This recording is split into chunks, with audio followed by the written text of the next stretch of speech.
There are loads of things you can do with your horse if you can't ride, and I hope this will give you some inspiration. So the first one is gymnastic groundwork. So you can see here that I'm teaching Rowan how to do shoulder in from the ground. So gymnastic groundwork is all about teaching your horse how to use their body really healthily and to become stronger, sounder, more even, more supple and more body aware. So it includes loads of exercises such as in hand work, so that's working beside your horse whether you are on a rope or at liberty with or without a target, and doing things like leading exercises, bending, lateral work, like shoulder in, haunches in, that kind of thing. I also teach isolations, which is where you're teaching the horse how to isolate their body parts, for example, moving their quarters over or their shoulders over. And this is really about helping your horse get really in control and aware of their body, which of course is really important for their healthy movement. So you can also do body part targeting. So this is a little bit of hip targeting, where we teach the horse to move towards you as well as away. Another part is lunging. So working on a circle allows your horse much more freedom to move, and you can start to work up into trot and canter as well. And it's really great for keeping that connection in movement and teaching your horse to respond to voice cues and things like that too. So I really enjoy this exercise and like to include it as part of all the things that I do with my horses. I also include object work in obstacles in my gymnastic groundwork because, again, this is really great at helping your horse to gain confidence, body awareness, and to move differently. So, of course, basic pole exercises like with Rowan, up to some really complex pole exercises, and things like using the pedestal too. So here you can see India's really having to be aware of her body to be able to turn around on the pedestal without falling off. The gymnastic groundwork exercises also transfer directly to the next thing, which I think you can train with your horse from the ground, which is free jumping and agility and obstacle training, which is, again, a lot of fun, great for fitness, body awareness, confidence, things like that. So the first thing that we're showing here is recall free jumping, where the horse has to stay, and then when you recall them, they come to you. So this is Rowan just learning the stay, and then here she's got to learn to recall and come off the mat too. So teaching stand on the mat and the recall and the stay are two of the behaviours we teach at the beginning, and here we're just starting to put them together, where she has to wait at a longer distance until I give her the cue to come to me, and we finish through the jump wings.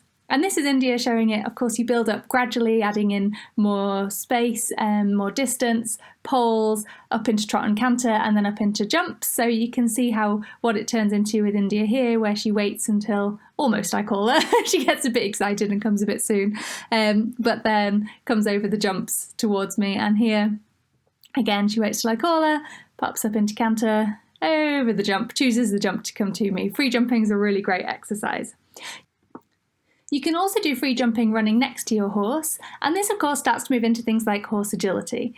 And horse agility is great to do because it gives such variety of exercises with your horse. So if you look at like the gymnastic groundwork, the basic pedestal exercises, and here we're starting to move into a bridge and something a little bit more complex. Of course, you'll build up to all of these progressively and gradually with your horse, but there's loads of different things that obstacles can bring. So here, as Copper's having to pick through the logs, really having to be aware of his feet and gaining more confidence over uneven ground and finding their way across different surfaces.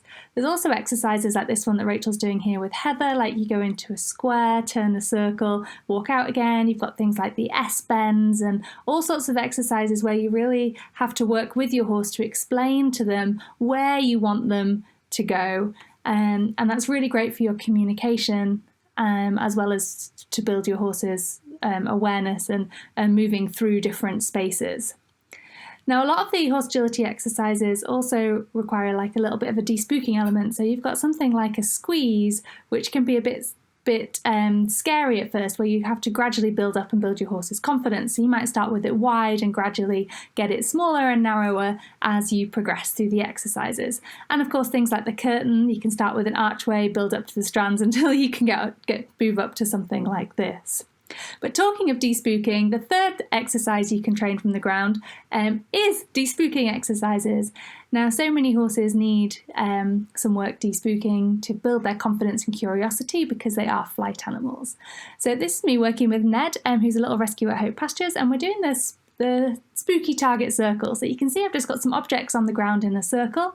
Now for Ned, because I was working with him just after he'd arrived at the centre, he was very wary of all new things. They were very simple objects for him to touch.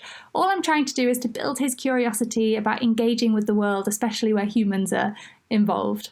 But once your horse is confident touching things like brushes and ropes and jumpers, you can start to move up to something like a tarp. So here I'm working with Khalil, and you can see that he's definitely a bit wary about approaching it. But because he's done some of these exercises before, he's sticking with me and he's trying. And you can see that he's gradually building his confidence up to come and explore it with me.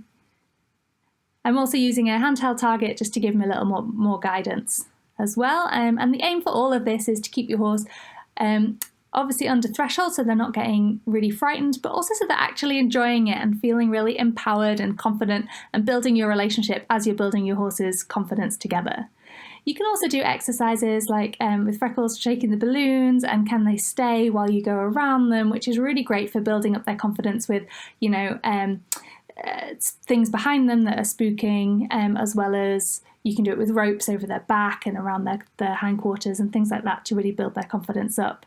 And despooking also includes lots of daily handling things too. So now might be the time to work on things like building your horse's confidence around clippers or fly spray or saddle pads or ropes. So this was Freckles when he was younger, just again building some confidence with some sprays. So building up to can he stand still while I walk around him, and then gradually moving up to can I actually spray him and him stay nice and calm and relaxed.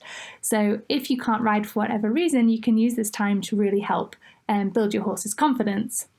Another area where you can build your horse's confidence when you can't ride is loading training. And if you can't take your horse out at the moment as well, this is a really great time to really step back and really build your horse's confidence about loading.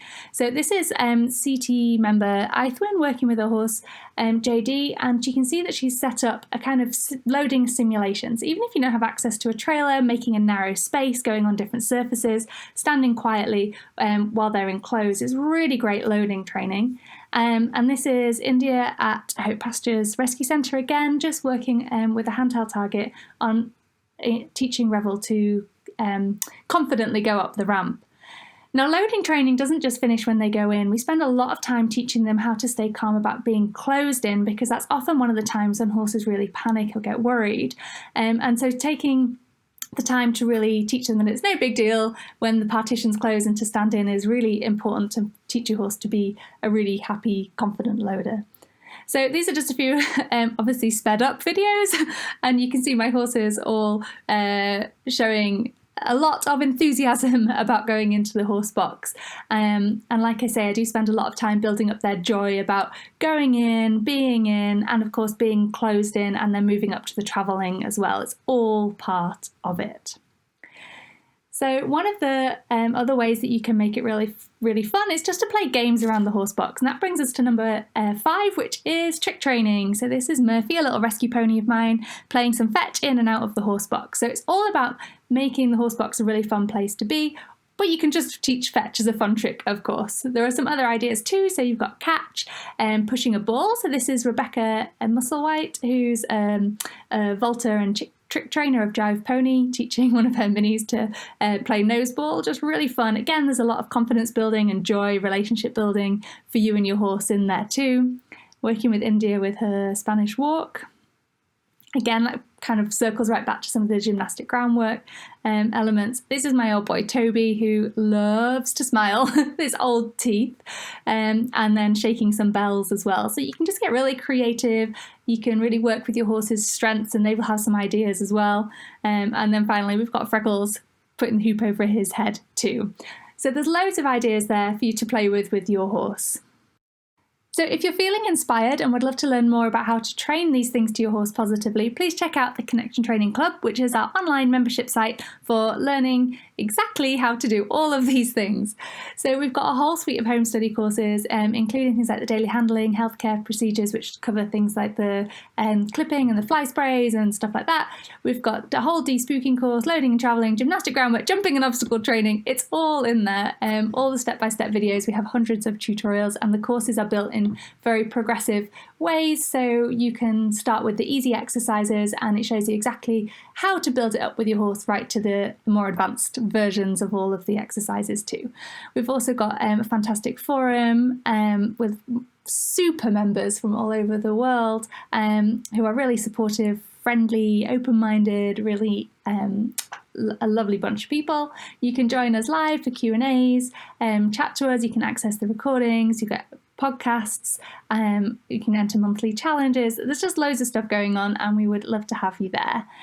If you'd like to find out more about that, then head over to connectiontraining.com. That's got loads more information about myself and Rachel, and if you click on Learn CT Online, join the CT Club, you can find out all about it and sign up.